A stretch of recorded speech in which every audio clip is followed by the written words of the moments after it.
ले बड़का खबर बता दिन कि छत्तीसगढ़ के निलंबित आईपीएस जीपी सिंह से पूछताछ के बाद एसीबी बड़का खुलासा करे है।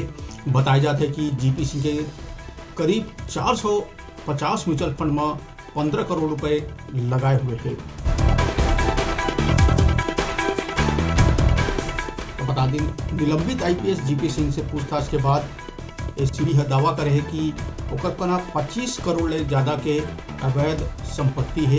बता दिन कि 450 म्यूचुअल फंड में 25 करोड़ रुपए लगाए के बाद आते, वहीं परिवार के नाम में 125 बीमा पॉलिसी भी ले रखे हैं, इसे एसीबी के दावा है। बता दिन कि जीपी सिंह के खिलाफ आय से अधिक संपत्ति अर्जित करे और अवैध उगाही के मामला में एफआईआर दर्ज करे गए हैं। एसीबी कहे हैं कि जीपी सिंह के 450 म्यूचुअल फंड में 25 करोड़ रुपए लगाए हैं और संगे संग परिवार के नाम में 125 बीमा पॉलिसी भी ले रखे हैं।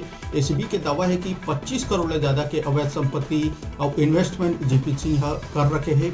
एसीबी के मुताबिक रिमांड में पूछताछ के दौरान कुछ बात आगू आते जब 25 करोड़ ले ज़्यादा के अवैध संपत्ति के बात आगू है।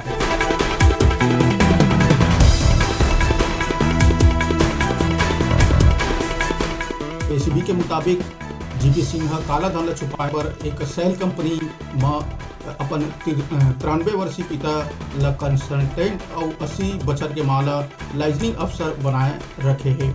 ऐसे बात भी आगू आ गई।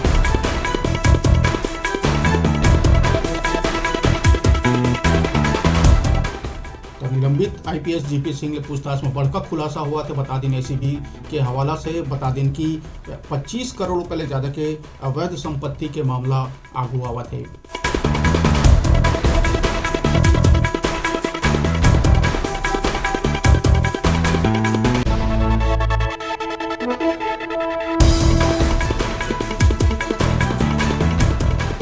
बता दिन कि कुछ दिन पहले ही आईपीएस जीपी सिंह ला दिल्ली ले गिरफ्तार करे रही से और रायपुर लाए गई से। रायपुर में देकर बाद रिमांड में एसीबी ला सौंप दिए गई से। बता दिन कि पूछताछ अभी भी जारी है। जो पूछताछ में अभी जो खून निकल के आए हैं वहाँ ये निकल के आया है कि जेपी सिंह के ऊपर अभी 25 करोड़ से ज़्यादा के अवैध संपत्ति के मामला आगू हवा थे।